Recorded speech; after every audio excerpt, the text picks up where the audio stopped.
Es el sufrimiento lo que nos une, no el amor.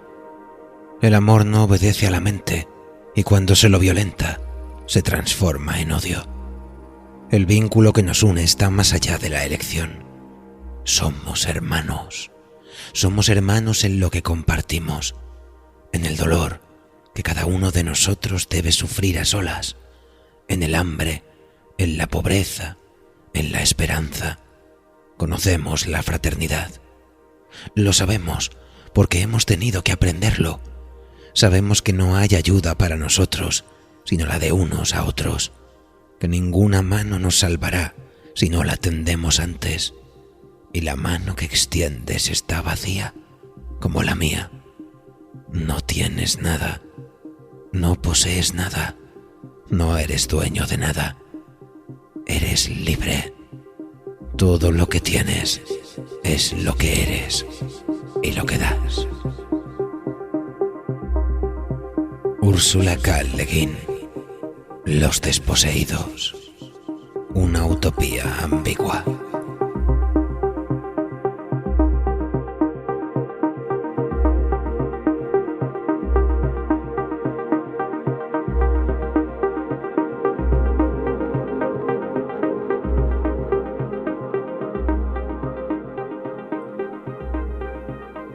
En términos estrictamente biológicos, la depredación es un tipo de interacción en la que el individuo de una especie animal, denominado depredador, caza al individuo de otra especie, la presa, para subsistir. Un mismo individuo puede ser depredador de algunos animales y a su vez presa de otros. Esta interacción ocupa un rol esencial en la selección natural. Suele considerarse que en la depredación hay un individuo perjudicado, la presa, y otro que es beneficiado, el depredador, pasando la energía en el sentido presa a depredador. Pero existe una interdependencia. Los depredadores controlan el número de individuos que componen la especie presa, y por otro lado, las presas controlan el número de individuos que componen la especie depredadora. Por ejemplo, la relación entre el león y la cebra. Un elemento esencial entre los depredadores y el ecosistema es que aquellos, al controlar el número de individuos de una especie de un modo natural, protegen el ecosistema al que pertenecen, mantienen un equilibrio y evitan que una especie se multiplique sin control. Una forma muy particular de depredación la constituye el parasitismo, en el cual un organismo se alimenta de otro, desarrollando un vínculo de estrecha interdependencia. En muchos casos, el parásito suele iniciar dicha relación con un único organismo huésped en el completo ciclo de su vida. Si este es el caso, y el huésped muere, el parásito también.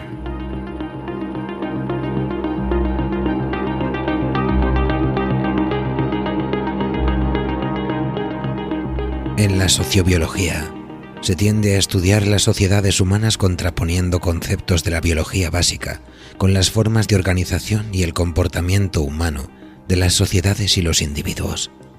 Filósofos de todas las épocas han pretendido explicar el mundo con estos conceptos, pero si la depredación o el parasitismo son realidades biológicas, también lo son la simbiosis o el mutualismo animal. Y dada la complejidad de las sociedades humanas, es tan verosímil y viable una sociedad basada en la biología de la colaboración como en la de la competencia.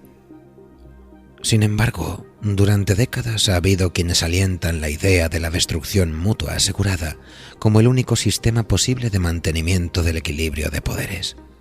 Tenemos la mala costumbre de dar por sentados los sistemas que se imponen de forma natural en el momento que nos ha tocado vivir, como si no hubiera otros mundos posibles. Porque las cosas siempre han sido de la misma manera. Pero la historia nos dice que ni tan siquiera la pervivencia de un sistema durante siglos es prueba de su inevitabilidad. Aquellos que piensan que algo es eterno o ineludible en la historia de la humanidad es porque no la conocen. Así ocurrió con el derecho divino de los reyes. Los seres humanos pueden resistir y cambiar cualquier poder del hombre sobre el hombre. Todo cambio es posible si el ecosistema no se ha destruido por completo. La vida puede resurgir de forma insospechada, como una resistencia, como una revolución.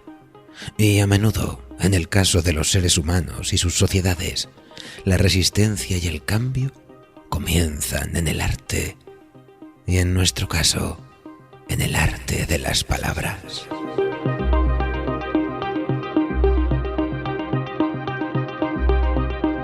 Así pues, acomódense, amigos, en su cubil favorito. Apaguen las luces, enciendan una vela y prepárense para confrontar la terrible y fascinante historia del ecocida.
El ecocida.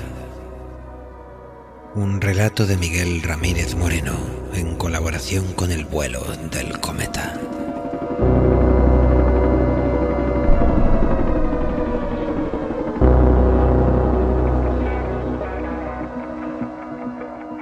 Distingo lo que parece una alarma defensiva civil en el paisaje sonoro, ensordecido por el alcohol y por mi reproductor de música.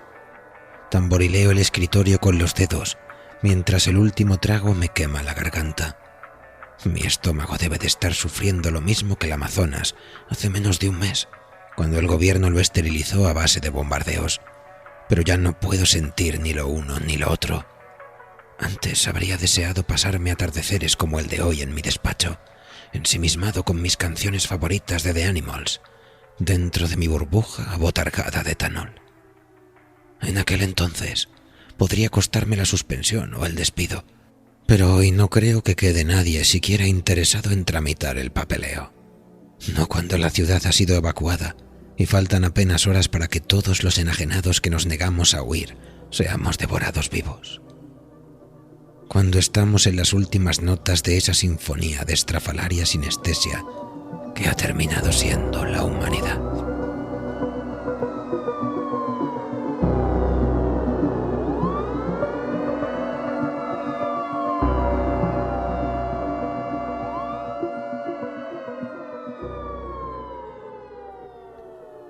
¿A quién puedo contar lo que sucedió? ¿Es posible que alguien encuentre mis notas y las de mis colegas en un futuro? ¿Cómo de fácil es mantener la cabeza serena sin pensar en que cada una de nuestras acciones pueda ser el comienzo de una reacción en cadena?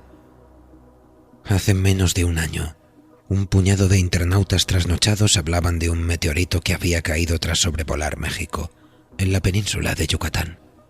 Extrañas noticias acerca de un tiroteo en la ciudad de Progreso, al parecer una supuesta operación internacional contra la droga, llegaron a primera plana, pero nadie relacionó ambos hechos.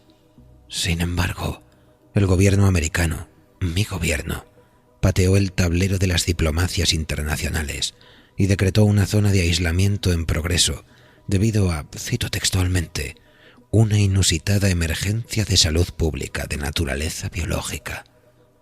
Lo extraordinario de las palabras me inquietó tanto como el silencio del gobierno mexicano y el de todos los aliados de Estados Unidos. Por aquel entonces, la culminación de un proyecto de investigación de casi 8 años ocupaba la mayoría de mis pensamientos, un proyecto que se comió mi tiempo, mi energía, y empezó a debilitar incluso mi matrimonio. Ella, que desde su oficina en la Facultad de Filosofía y en el salón de nuestra casa había asistido con estoica paciencia a múltiples abducciones inesperadas los fines de semana. Ella, que llegó a sospechar de actividades ilícitas por mi parte, o incluso de una infidelidad, se merecía a alguien que le destinase toda su atención, igual que nuestro hijo. Sencillamente, no me di cuenta de que se me escapaban.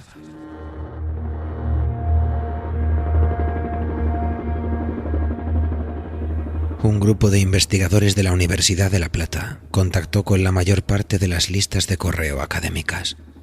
Algo había brotado del cráter mexicano, algo que nadie sabía catalogar o siquiera analizar, porque era imposible recoger muestras de esa masa amorfa de color ambarino y con una forma similar a un paramecio u otro organismo unicelular, solo que con un diámetro de más de 50 metros. Y si esto no bastó para provocar el pánico a nivel mundial, debió de hacerlo el detalle, revelado por el único superviviente, de que apenas medía más que un coche al avistarse a las afueras de Progreso una semana antes. O el hecho de que la población de la ciudad desapareció como si hubieran sido borrados de la existencia, hackeando el código fuente de la realidad. En cualquier caso, nadie pudo hacer oídos sordos una vez las cadenas retransmitieron cómo la masa crecía en vivo y en directo y arramplaba con el puesto de control del ejército norteamericano primero y absorbía a los soldados después. Extrañas protuberancias, no diferentes de los delgados filopodios que las células en cultivo extienden como para estudiar su entorno, brotaron de la masa central y cayeron sobre esos pobres muchachos, y al retraerse de vuelta, solo quedaba tierra aplanada. Se alzaron las voces racionales y esquizoides por igual. Nuestro presidente habló de ataque y contraofensiva, más en una imitación inconsciente de un líder en una película de desastres que inspirado por el escaso conocimiento que teníamos de la criatura. El Congreso autorizó el uso de las bombas termobáricas más potentes de nuestro arsenal. Ese día, yo presentaba un informe de resultados ante la junta directiva, formalizando el fracaso de mi investigación, cuando mi mujer me envió un escueto mensaje.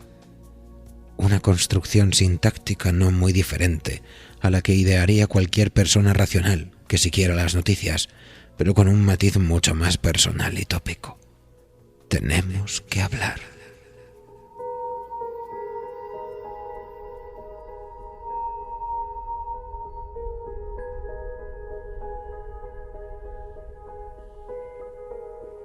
Me aparto de mis pensamientos y me centro en una foto de los dos juntos, de mucho antes de nuestro hijo. Esa foto me ha acompañado en muchos despachos, incluso en un piso de estudiantes. Durante nuestra discusión, la copia que reposaba al lado del televisor me provocó un torrente de lágrimas. Fue el primer momento que sentí que lo estaba perdiendo todo. Y como amenazó el mensaje, esa noche hablamos, gritamos, lloramos, mientras nuestro hijo miraba embobado en la tele las noticias que certificaban el total y absoluto fracaso de la operación Martillo de Arcángel. Recuerdo que ni los llantos de mi esposa me distrajeron de sopesar en mi fuero interno la absurdidad del término. Sonó el teléfono. Una llamada del trabajo en mitad de la mayor crisis de nuestro matrimonio habría sido la estocada de gracia, pero mi mujer capituló, porque cuando el secretario de Defensa te llama, no hay excusa que valga. Una cartera abultada con prisas y mis lágrimas fueron mis únicos acompañantes en aquel viaje en coche, avión y finalmente helicóptero. Los militares que me escoltaban tuvieron a bien dejarme a solas con mis pensamientos. Uno de ellos, muy joven, me miraba nervioso, como si fuera una estrella pop. El salón de actos de la instalación subterránea donde me llevaron debió parecerle entonces un auténtico firmamento. El presidente titilaba en un azul fantasmagórico dentro de un mensaje pregrabado en despiadado primer plano. La criatura se estaba moviendo hacia el sur y las Naciones Unidas estaban evacuando poblaciones mexicanas en intersección con los vectores de trayectoria emergentes.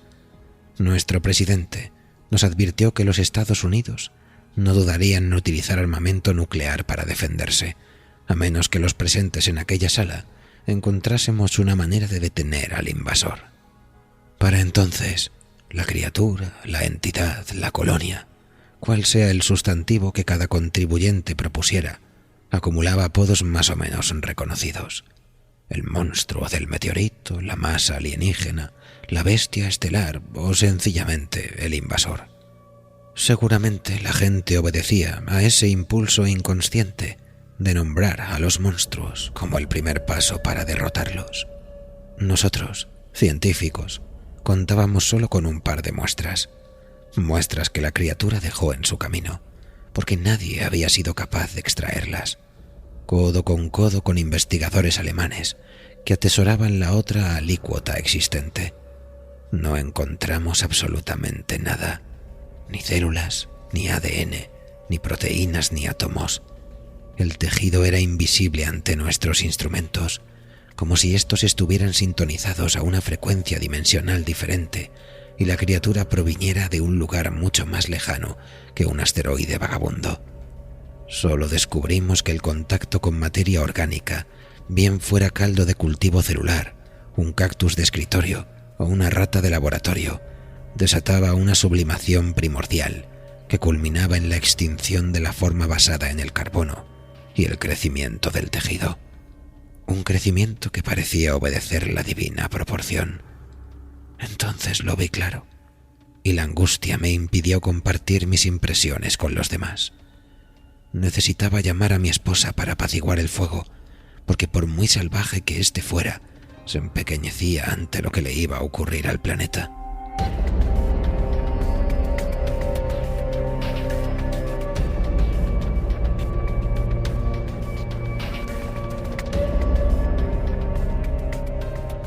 Recibimos la transmisión de que la muestra alemana había escapado de la contención. El gobierno quemó todo en 2 kilómetros alrededor de la base, con la esperanza de detener su crecimiento.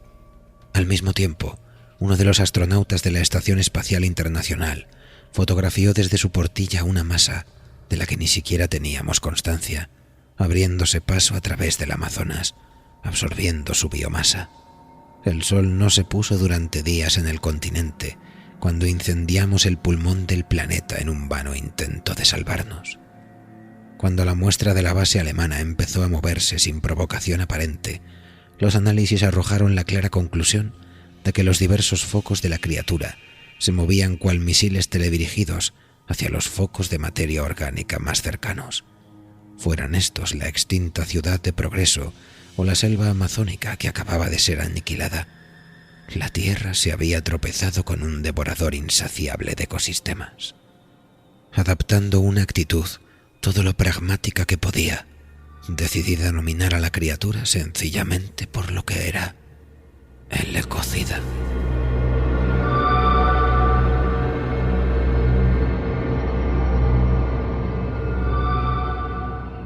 Le pedí a mi esposa que viniera conmigo a la base. Las instalaciones estaban muchos pisos bajo tierra, y si no se trataba de uno de los lugares más seguros del país, por lo menos estaríamos juntos. Apenas podía llamar a casa debido a las normas, y verlos a los dos en el salón, rodeados de fotos de familia y novelas bestseller en las estanterías, era como contemplar el pasado desde mi litera. Ellos mismos parecían incluso encontrarse en otro plano de la realidad, indiferentes al apocalipsis en prime time que rebanaba mi mente. Intentaba mantener la calma y no derrumbarme mirando a mi hijo en la webcam. Afuera, la sociedad con mayúsculas estaba colapsando, apenas sostenida por un estado de emergencia global. Una familia de celebrities extremadamente influyente en redes sociales se suicidó en directo e instó a sus seguidores a hacer lo mismo. Los espacios aéreos cerraron por miedo a que alguien llevase una muestra de la ecocida escondida entre la ropa. Se sucedieron los mayores reasentamientos poblacionales vistos desde las atrocidades cometidas por los Jemeres Rojos camboyanos, con el objetivo de evitar que las grandes ciudades atrajeran a la criatura. Estallaron diversos conflictos locales allí donde disputas territoriales podrían remediar un hasta entonces tolerado hacinamiento. Dos países de Oriente Medio, que oficialmente no contaban con armas nucleares, se aniquilaron mutuamente, esparciendo el veneno radioactivo a través de una Europa que se veía devorada desde dentro por los crecientes zarcillos de la muestra alemana. Zarcillos que comenzaban como grandes prolongaciones somáticas y a veces caían sobre las ciudades como el martillo del demonio, ramificándose en tentáculos mucho más delgados y ágiles que parecían buscar a animales, árboles y seres humanos, uno a uno. Era como si el fin del mundo hubiese llegado tan deprisa que nadie hubiera tenido tiempo de comentarlo en redes sociales. Pero mi mujer solo pensaba en irse con sus padres a Odessa, Texas. Esos paletos que nunca habían aceptado nuestra relación. No les deseaba ningún mal a pesar del desagrado mutuo, pero el cáncer de pulmón de mi suegra era apenas un resfriado comparado con las metástasis terminales del planeta. No pude contenerme más. Les grité presa del pánico que this is it. Nada volvería a ser como antes.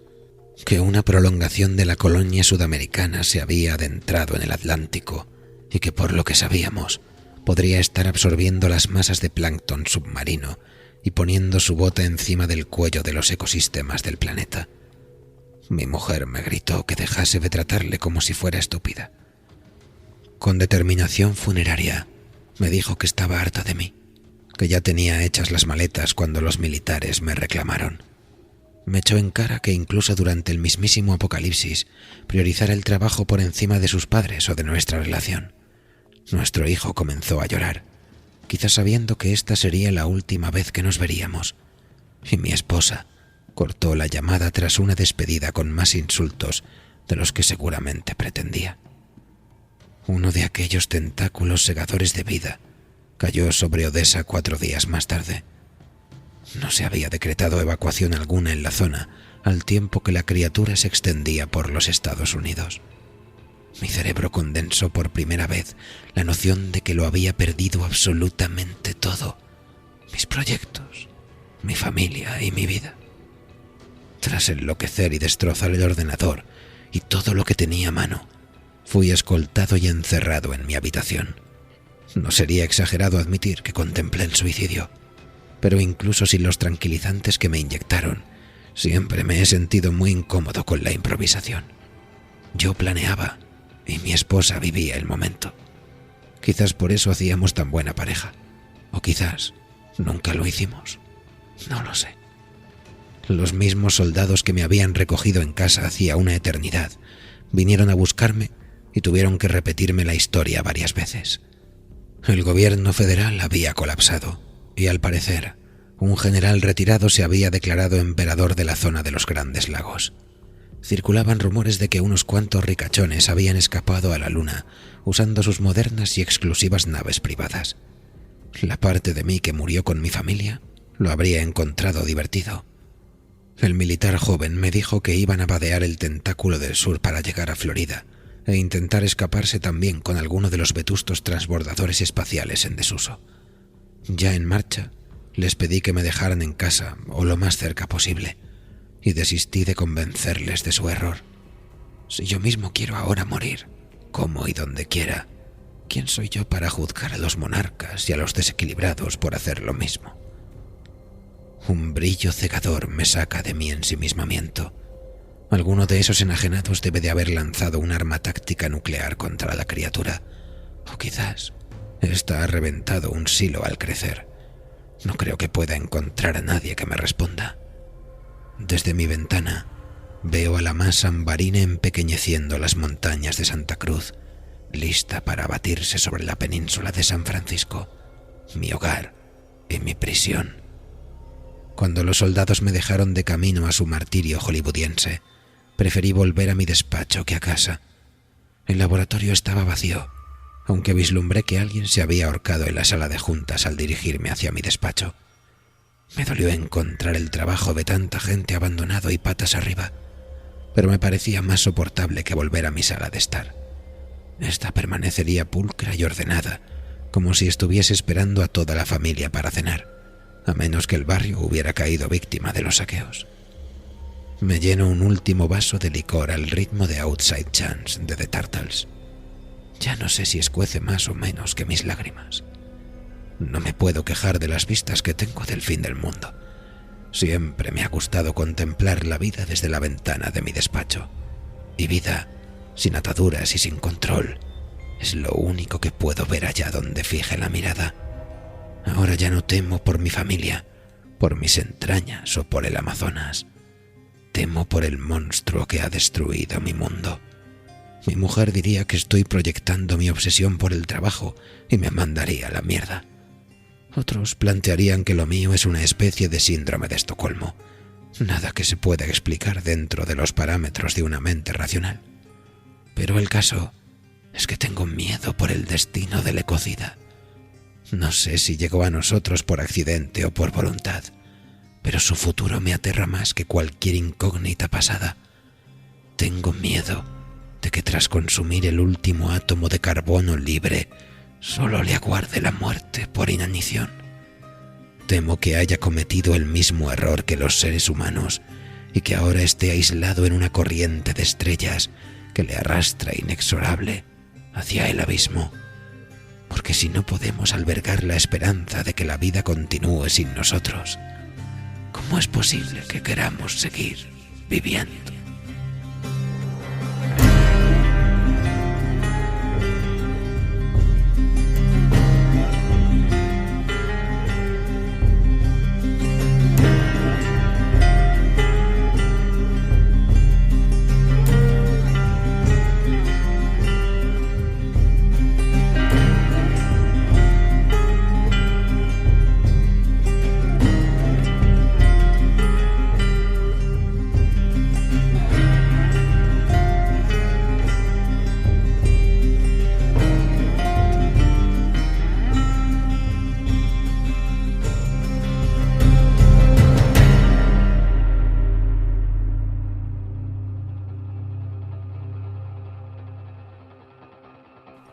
¿Les ha gustado el relato, amigos?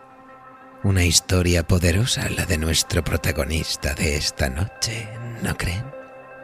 Y es que si tuviéramos que hacer un paralelismo con la entidad que de forma inesperada asedia y conquista nuestro planeta en cuestión de días, desde luego hablaríamos de un organismo despiadado, insensible en su maquinaria biológica, casi como si se tratara de una depredación completamente autodestructiva.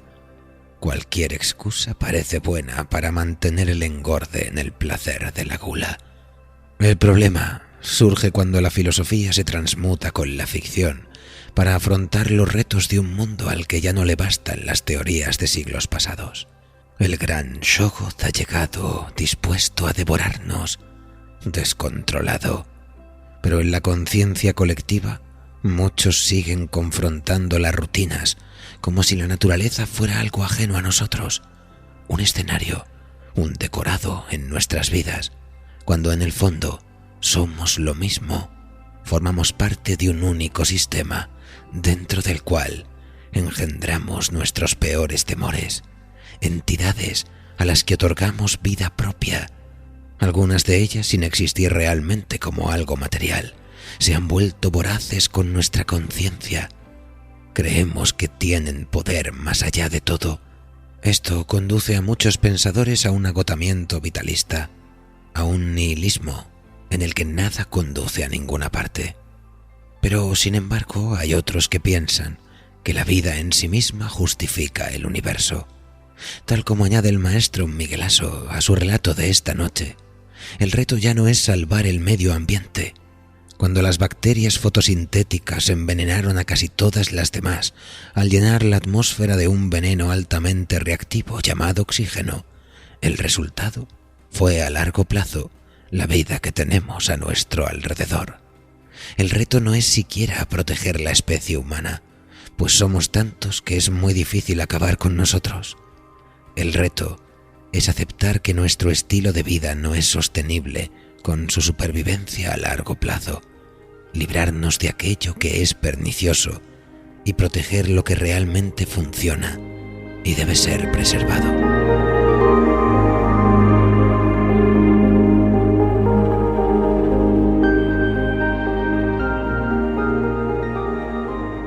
Hemos llegado a un punto en el que incluso destacados pensadores del nuevo tiempo conciben el llamado antropoceno como un concepto obsoleto. La complejidad actual requiere un nombre más adecuado.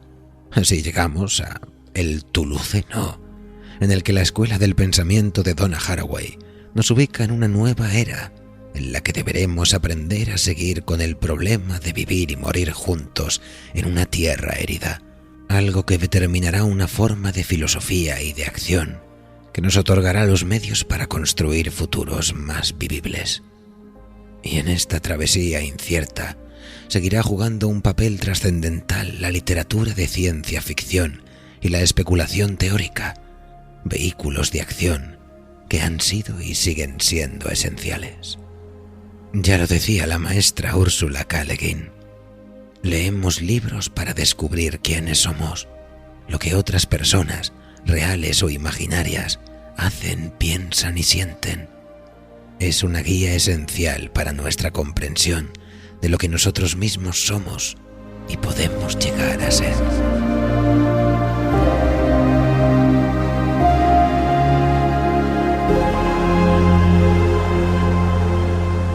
Así que ya lo saben, amigos.